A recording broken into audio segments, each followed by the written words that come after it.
Hello everyone. सो आज हमने national income का लास्ट टाइम हमने जो प्राइवेट इनकम के बारे में पढ़ा था, कॉन्स्टिक इनकम, उसी का एक जो टॉपिक है आज हम उसको कंटिन्यू करेंगे, जो है हमारा पर्सनल इनकम। ठीक है, लास्ट क्लास में हमने प्राइवेट इनकम के बारे में पढ़ा था कि कैसे प्राइवेट जो कॉर्पोरेशन है उनकी इनकम के हमने सोर्सेज पढ़े थे, जो डिफरेंट सोर्सेज हैं जहाँ से वो पैसा अर्न करें। अब हम बात करेंगे पर्सनल इनकम। ठीक है, तो सबसे पहले पर्सनल इनकम समझने होती है। तो पर्सनल इनकम क्या है? It is the part of private income received by household. देखो, जो हमारी प्राइवेट इनकम थी, जो प्राइवेट कॉर्पोरेशन है, उन्होंने जो अर्न किया, ऐसा तो नहीं है कि जो भी पैसा उन्होंने सारा का सारा अर्न किया वो सारा हाउस होल्ड को जा रहा है। ठीक है, उसका कुछ पार्ट जो है वो अपने पास रखेंगे, जो बाद में उनका जो सारे टैक्सेस वगैरह उनमें से एक्सक्लूड करके, उनकी रिटर्न अर्निंग्स है उनको एक्सक्लूड करके, तो बाद में जो पैसा बचेगा वो हाउस होल्ड के लिए जाएगा। तो वही चीज यहाँ पे कह रहा है, ये पार्ट है ऑफ दैट प्राइवेट इनकम जो हाउस होल्ड को जा रहा है। It is our personal income. ठीक है, अब इसको कैलकुलेट करने का हमारे पास एक सिंपल सा फॉर्मूला है, जो क्या है, that personal income is equal to private income, जो हमने लास्ट टॉपिक में कैलकुलेट करना समझा था। तो private income minus corporate tax. अब देखो, जो कॉर्पोरेट है, जब वो कुछ अर्न करती है, प्रॉफिट अर्न करती है, तो उसका जो टैक्स है वो भी पे करती है, उसको हम क्या कहते हैं? Corporate tax. जैसे हम लोग अब अर्निंग करते हैं तो हमारा जो टैक्स होता है उसको हम इनकम टैक्स, पर्सनल टैक्स कहते हैं। वैसे जो कॉर्पोरेट टैक्स पे करेंगे उसको हम कहेंगे कॉर्पोरेट टैक्स। सो उनकी जो अर्निंग है प्राइवेट इनकम, उसमें से हम कॉर्पोरेट टैक्स एक्सक्लूड कर देंगे, माइनस कर देंगे। साथ में उसमें क्या माइनस करेंगे? हम अपनी रिटेन अर्निंग्स, प्रॉफिट का कुछ पार्ट जो एज अ रिटेन अर्निंग रखते हैं, हम कह सकते हैं सेविंग्स रखते हैं फ्यूचर यूज के लिए। कॉर्पोरेट जो कुछ पैसा सेविंग्स के लिए रखते हैं उसको रिटेन अर्निंग भी कहते हैं। सो पर्सनल इनकम हमारे पास क्या हो गया? That private income minus corporate tax minus retained earning. जब इस दोनों चीजों को हम अपनी प्राइवेट इनकम में से माइनस कर देंगे तो हमारे पास क्या निकल जाएगा? हमारा पर्सनल इनकम। तो इस तरह से हम अपनी जो पर्सनल इनकम है उसको कैलकुलेट करते हैं। ठीक है, उसी तरह से फिर एक चीज और हमारे पास काम आती है, जो हमारी पर्सनल डिस्पोजेबल इनकम। अब जब पैसा जो हाउस होल्ड के पास चला गया, ऐसा तो नहीं है कि अगर हाउस होल्ड के पास जैसे 10,000 रुपीज के हैं तो 10,000 के 10,000 वो यूज कर सकते हैं, खर्च कर सकते हैं, ऐसा तो नहीं है।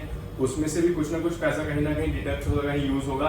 तो देखो, पर्सनल इनकम, जो पैसा हाउस होल्ड हो गया, माइनस उसमें से हम पर्सनल टैक्स देंगे, जो हमने अर्निंग की है उसका कुछ पार्ट हम एज अ टैक्स पे करते हैं, इनकम टैक्स हमारा, तो वो पर्सनल इनकम में से माइनस कर देंगे हम अपना पर्सनल टैक्स।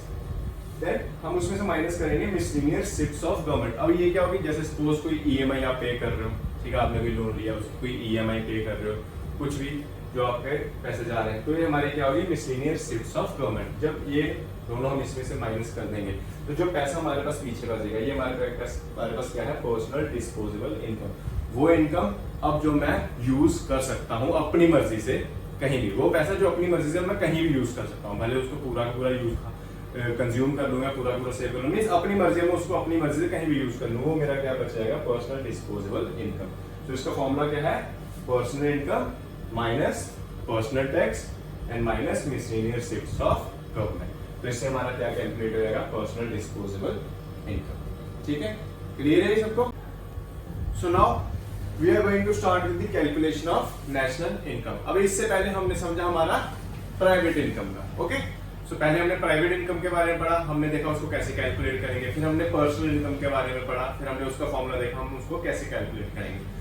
अब हम बात करेंगे हम अपनी नेशनल इनकम को कैसे कैलकुलेट करते हैं। देखो, सबसे पहले मैं आपको ये बता दूं, जो हमारा प्राइवेट इनकम और जो हमारा पर्सनल इनकम है, इसका जो पार्ट है ये अब हमारे सिलेबस में इंक्लूडेड नहीं है। इसके न्यूमेरिकल्स जो है अब हमारे सिलेबस में नहीं आते हैं, वो मैंने सिर्फ आपकी अंडरस्टैंडिंग के लिए आपको टॉपिक समझाए थे। ठीक है, अब हम बात करेंगे जो हमारा मेन टॉपिक है, that calculation of national income, कि हम अपनी नेशनल इनकम को कैलकुलेट कैसे करते हैं। क्लियर?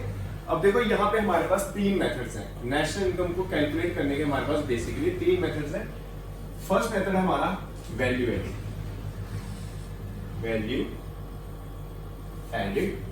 मेथड। ओके, इसी तरह से हमारे पास एक सेकंड मेथड है नेशनल इनकम को कैलकुलेट करने का, जो है हमारा इनकम मेथड।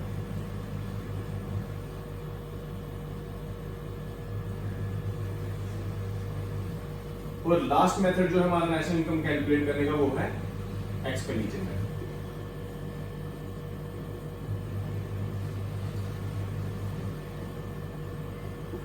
ओके, सो ये वो तीन मेथड्स हैं जिससे हम नेशनल इनकम को कैलकुलेट करते हैं. First we have value added method, then income method and then we have expenditure method. तो इन तीन मेथड्स की हेल्प से हम अपनी नेशन की इनकम को कैलकुलेट करते हैं. क्लियर? आज हम अपने फर्स्ट मेथड जो कि है वैल्यू एडेड मेथड इससे स्टार्ट करेंगे. ठीक है कि कैसे वैल्यू एडेड मेथड को यूज करके हम अपनी नेशनल इनकम को कैलकुलेट करते हैं. Clear? So before we start with the value added method हम पहले इसके बारे में थोड़ा समझ लेते हैं कि वैल्यू एडेड मेथड है क्या. ये वैल्यू एडेड मेथड जो मैंने लिखा हुआ है इसका मतलब क्या है, ये है क्या चीज है, इसके बारे में थोड़ा सा पहले हम समझेंगे. क्लियर? अब देखो क्या कह रहा है ये वैल्यू एडेड. देखो दो वर्ड्स हैं, value added means addition of value. Clear? अब देखो इसमें क्या है, ये हमें मेथड बता रहा है कि कैसे डिफरेंट स्टेजेस ऑफ प्रोसेसिंग में जो प्रोडक्शन की डिफरेंट स्टेजेस हैं उसमें कैसे वैल्यू ऐड हो रही है किसी एक प्रोडक्ट में. देखो इसकी आप सिंपल से एक आपको एग्जांपल देता हूं. बिस्किट है, ठीक है. बिस्किट बनने की स्टार्टिंग कहां से होती है, उसके रॉ मटेरियल से. रॉ मटेरियल क्या लगता है, वीट. ठीक है, वीट, शुगर, मिल्क, ये हमने बात की. तो वीट हमने किससे खरीदा, अब हम पहले बात करते हैं वीट की. एक फार्मर से वीट खरीदा गया, सपोज 300. फार्मर से हमने 300 का वीट परचेज किया. ये वीट प्रोसेस हुआ और इसको हमने क्या बनाया, फ्लार. इस वीट का क्या बना, फ्लार बना. ठीक है, जिसको हम यूज करेंगे हम बिस्किट मैन्युफैक्चरिंग में. सो यहां से इसको फ्लार तक कन्वर्ट करने में सपोज 200 रुपीज और लगते हैं. ठीक है, वीट को फ्लार में कन्वर्ट करने में हमारे पास 200 और लगे. तो अब टोटल ये कितने का हो गया, 500. वैल्यू एडिशन कितनी हुई, 200 की. ओके, फिर इस फ्लार को यूज करके हमने क्या बनाया, बिस्किट. ठीक, अब इस फ्लार को बिस्किट में कन्वर्ट करने के लिए हम कहते हैं हमारे यहाँ 100 रुपीज और लगा. तो कितने की वैल्यू एडिशन हो रही, 100 रुपीज की. अब इसकी टोटल वैल्यू कितनी होगी, 600. ठीक है, अब आप एक चीज देख रहे हो कैसे डिफरेंट प्रोसेस में प्रोडक्शन की जो डिफरेंट स्टेजेस थी उस तरह उसमें किस तरह से डिफरेंट स्टेजेस में हमारी जो वैल्यू एडिशन हुई है. ठीक है, इसी वैल्यू एडिशन को अब हम इस मेथड में समझेंगे. इसी को कहा जाता है हमारा वैल्यू एडेड मेथड, कि कैसे वैल्यू एडिशन होती है in the process of production. ठीक है, इसी को अब हम इस मेथड से समझेंगे और इस मेथड से देखेंगे कि कैसे हम नेशनल इनकम अपनी कैलकुलेट करेंगे. ओके ओके, सो अब हम स्टार्ट करेंगे हमारे फर्स्ट मेथड से जो हमारा वैल्यू एडेड मेथड. ठीक है, पहले हमने वैल्यू एडेड मेथड का मतलब समझा. अब हम देखेंगे कि वैल्यू एडेड मेथड में नेशनल इनकम को हम कैलकुलेट कैसे करें. ठीक है, अब देखिए ये हमारा मेथड है वैल्यू एडेड जिसमें हम नेशनल इनकम कैलकुलेट करेंगे. मेथड क्या है, इट्स सेल्स माइनस परचेजेस. अब ये परचेजेस हमारी कौन सी होगी, इंटरमीडिएट कंजम्पशन. प्रोडक्शन के टाइम जो भी इंटरमीडिएट कंजम्पशन, जो भी रॉ मटेरियल या इंटरमीडिएट जो भी चीजें लगी हैं उस प्रोडक्शन को करने के लिए वो हमारी इंटरमीडिएट कंजम्पशन होगी. So sales minus purchases plus change in stock. अब चेंज इन स्टॉक को हम कैसे कैलकुलेट करते हैं, ये हमारा closing stock minus opening stock. ठीक है, ये फॉर्मूला होता है चेंज इन स्टॉक को कैलकुलेट करने का. तो ये सेल्स में से हम हमारी परचेजेस को सब्ट्रैक्ट कर देंगे और इसमें ऐड कर देंगे हमारा चेंज इन स्टॉक. तो हमारे पास क्या आ जाएगा, हमारा वैल्यू एडेड मेथड जिससे हम अपनी नेशनल इनकम को कैलकुलेट करेंगे. ठीक है, अब देखिए हम एक क्वेश्चन सॉल्व करके देखें तो आपको थोड़ा ज्यादा समझ आएगा इसमें. अब देखिए हमारे पास ऐसे एक क्वेश्चन है. इस क्वेश्चन में हमें net value added at factor cost calculate करना है. देखिए ये हमने पहले पिछले टॉपिक्स में काफी अच्छी तरह से इसको हमने पढ़ा था कि नेट वैल्यू कौन सी होती है, फैक्टर कॉस्ट कौन सा होता है, मार्केट प्राइस कौन सा होता है. इसके बारे में हमने डिटेल में अपने पिछले टॉपिक्स में डिटेल में हमने इसको समझा हुआ है. ठीक है, अब उसी चीज को भी यहाँ पे हम अप्लाई करेंगे.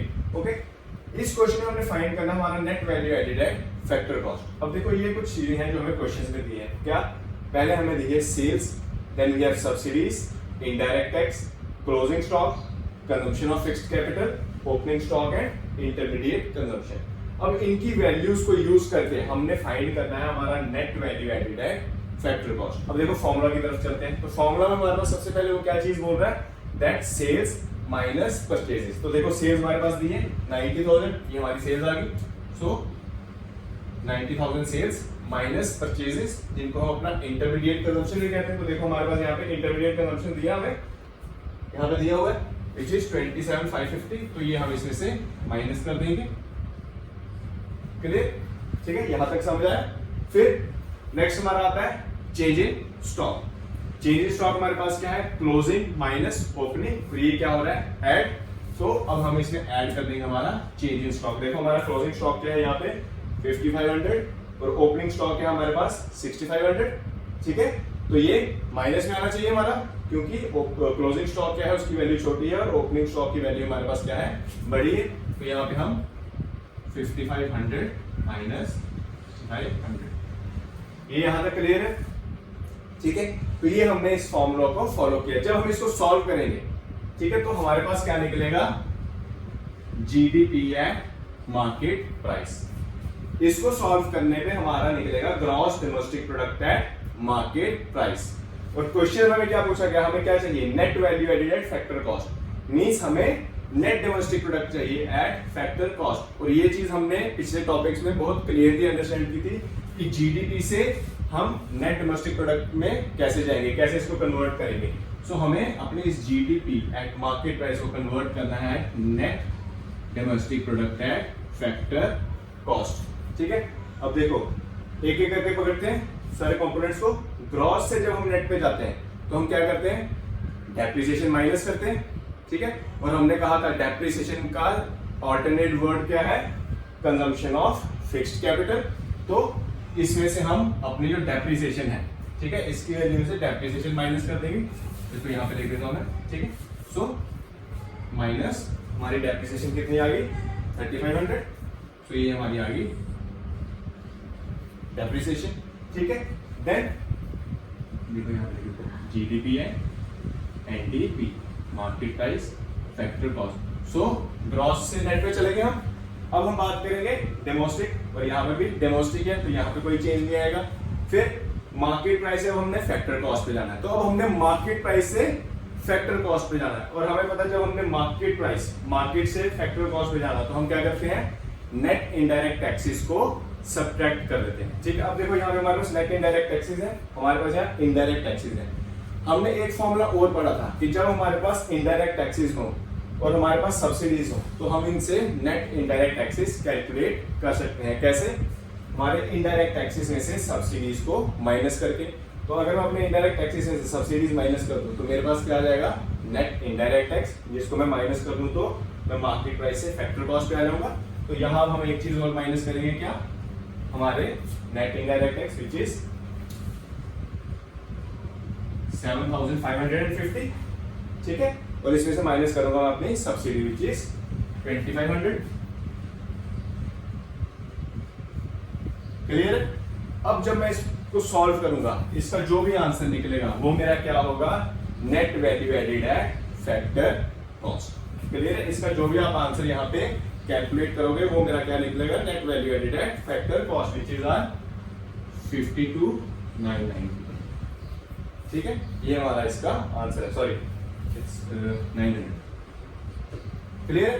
तो ये इसका आंसर आ गया। 52,900 क्या है, ये हमारी net value added at factor cost. I hope ये आप सबको क्लियर हुआ होगा। ठीक है, तो इसी तरह से आपने इसके और भी क्वेश्चन है जो खुद ट्राई करने हैं। अगर आपको इसमें कोई और प्रॉब्लम होगी तो आप मुझे फिर इसके बारे में पूछ सकते हैं।